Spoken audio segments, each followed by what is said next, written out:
Good morning student. Now we will continue our fourth lesson metals and non metals. मैंने आपको बताया था metals और non metals क्या होते हैं, उसके reactions क्या होते हैं, उसके properties क्या होते हैं. Now we will see how does a metal or non metal reacts on acid. Acid के साथ उसका reaction कैसा होता है, we have to see that. Is there a difference in the way metals and non metals react with the acid? What could the pop sound in some cases be due to when a burning matches stick it brought near the mouth of the test tube? You must have found that the non-metals generally do not react with the acid, but the metals react with the acid and produce a hydrogen gas that burns with a pop sound. You must have noticed that the copper does not react with dilute hydrochloric and even on heating, but it reacts with a sulfuric acid. अब acid का reaction ऐसा है कि वो metals के ऊपर react करता है. मेटल के ऊपर रिएक्ट करने से क्या होता है कि एक पॉप जैसा साउंड आता है, ठीक है, और उसमें से क्या होता है हाइड्रोजन गैस में कन्वर्ट हो जाता है. लेकिन जो नॉन मेटल है जैसे कि कॉपर है तो उसके ऊपर एसिड का कोई रिएक्शन नहीं होता है. Now, what does the pop sound indicate? As before, the pop sound indicates the presence of a hydrogen gas. Metal reacts with a sodium hydroxide to produce a hydrogen gas. Reaction of a non-metal with the bases are complex. अब जो है वो pop sound कैसे indicate होता है, तो before a pop sound तो acid क्या है कि एसिड जो है वो टेस्ट ट्यूब में अगर आप डालते हो तो फिर क्या होता है उसके अंदर से हाइड्रोजन गैस निकलता है और एक अजीब सा साउंड आता है. Metal reacts with sodium hydroxide. Metal जो है वो सोडियम हाइड्रोक्साइड के साथ भी रिएक्ट करता है और हाइड्रोजन गैस प्रोड्यूस होता है. Now reaction of non metals with the bases are complex. Now displacement reaction. Recall the activity of the reaction between copper sulfate and iron that you performed in a class 7. Let us observe some more reaction of that kind. What changes do you observe in the various beakers? Now you have read that one metal displaces another metal from in a compound in a aqueous solution. In a beaker, zinc replaces copper, CuL, copper sulfate, CuSO. That is why the blue color of a copper sulfate disappears and a powdery red ashes of a copper is deposited in the bottom of the beaker. The reaction can be represented as follow. यहाँ पर ये activity है जो आपको करना है. तो आपको क्या करना है, देखो, take the 100 ml beaker and label them A, B, C, D and E. Take about 50 ml of water in each beaker. Dissolve in each beaker a teaspoonful of each substance as indicated. आपको क्या करना है कि आपको 100 ml का 3 beakers लेने हैं और उसको A, B, C, D 4 ले लेना. आप 5 बीकर्स लेने हैं, ठीक है. उसमें A, B, C, D और E ऐसे आपको लेबल लगा देना है. उसके बाद उसके अंदर 50 ml ऑफ वाटर डालना है हर बीकर के अंदर. फिर उसके अंदर आपको 1 चम्मच टीस्पूनफुल उसमें जो यहाँ पे सब्सटेंसेस बताए गए हैं वो आपको वो 5 बीकर के अंदर डालना है. Keep the beaker undisturbed for some time. Record your observation in your. उसके बाद में आपको है ना 4.5 यानी कि 4.5 में जो भी आपको यहाँ पे बताया है substances, wait I will see.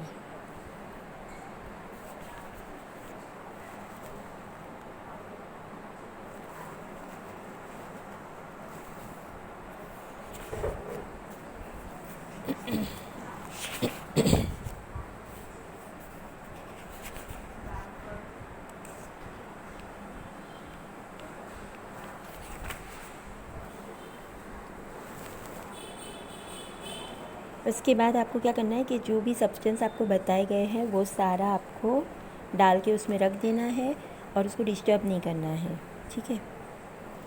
उसके बाद में देखो, beaker 1 copper sulphuric CuSO zinc produce, beaker B copper sulphate iron nail, beaker C zinc sulphate copper टर्माइड, बीकर D इन सल्फेट कॉपर टर्माइड, beaker E zinc sulphate iron and फेयर। Now what changes do you observe, हमको इसमें क्या changes दिखाई दिया beaker में।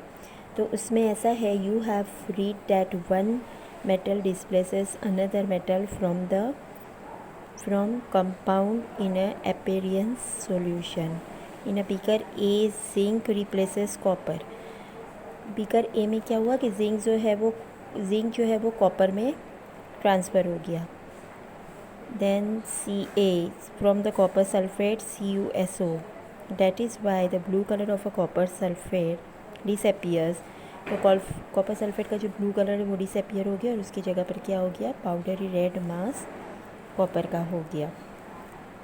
ये सारे उसके क्या है, फॉर्मूला और उसके सॉल्यूशंस है। Now you can write down the reaction taking a place in a beaker B in this manner.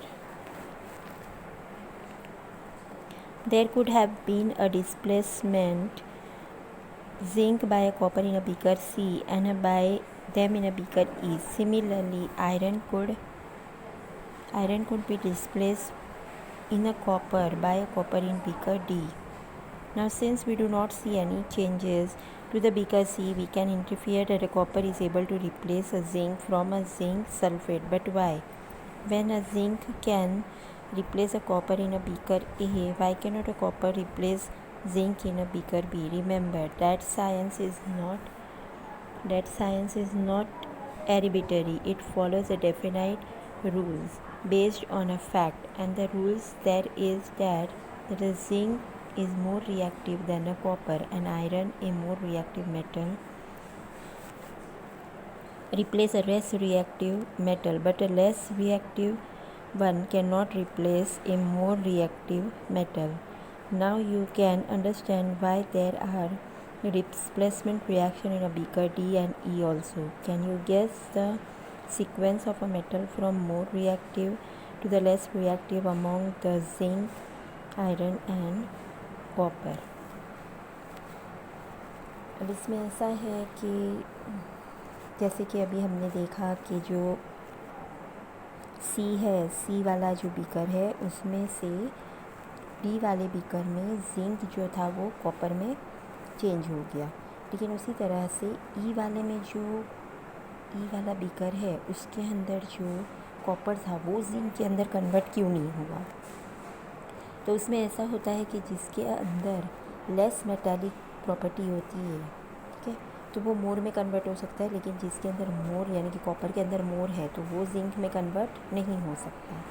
जो कम होता है वो ज़्यादा हो सकता है, लेकिन जो ज़्यादा है वो फिर और ज़्यादा नहीं हो सकता। Now the uses of metals and non-metals. You should be able to guess why the metal are used in making a machinery, automobiles, aeroplanes, trains, satellites, industrial gadgets, cooking utensils, water boilers, etc. You are also familiar with the uses of some non-metals. Here are some interesting ones. We are sure that you will guess them right. अब आपको ये तो पता है कि metal से बहुत सारी चीज़ें बनाई जाती है, जैसे कि मशीनरी बनाया जाता है, automobile, aeroplane, train, industrial gadget, ये सब उसमें से बनाया जाता है। तो नॉन मेटल चीज़ों में से भी कुछ चीज़ें बनाई जाती है जो आपको अभी यहाँ पे दिखाई जाएंगी। देखो, first, non metal is essential for our life which all living beings inhale during the breathing. Non metal भी हमारे लिए बहुत ज़रूरी है। जैसे कि नॉन मेटल में आपको पता है कि ऑक्सीजन आता है, तो हर लिविंग थिंग्स को क्या है कि ऑक्सीजन की ज़रूरत पड़ती है, वो अंदर ऑक्सीजन लेते हैं। Second, non metal use in a fertiliser is enhance the growth of a plant. Non metal यानी कि जो फर्टिलाइज़र्स है उसमें भी यूज़ होता है। तो वो बहुत ज़रूरी है प्लांट के ग्रोथ के लिए। Third, non metal use in water purification processes. Non metal जैसे कि बहुत सारी दवा है, बहुत सारी केमिकल चीज़ें हैं, ये सारे पानी के प्यूरिफिकेशन के लिए भी यूज़ होता है। Non metal is used in a purple colour solution which is applied on a wound as an antiseptic. Non metal चीज़ें पर्पल कलर के सॉल्यूशन में भी ऐड होता है, जिसमें हमको जब कुछ लग जाता है तो हम वो सॉल्यूशन को लगाने से हमारा जो ज़ख़म है वो कैसा हो जाता है, ठीक हो जाता है। Non metals used in cracker. You may add some more uses of a metals and non metals from your experience. और नॉन मेटल्स चीज़ें जो है वो क्रैकर्स में भी यूज़ होते हैं, जो आप दिवाली में फटाकड़ा फोड़ते हैं ना, उसमें भी यूज़ होते हैं। Now we have completed our fourth lesson here.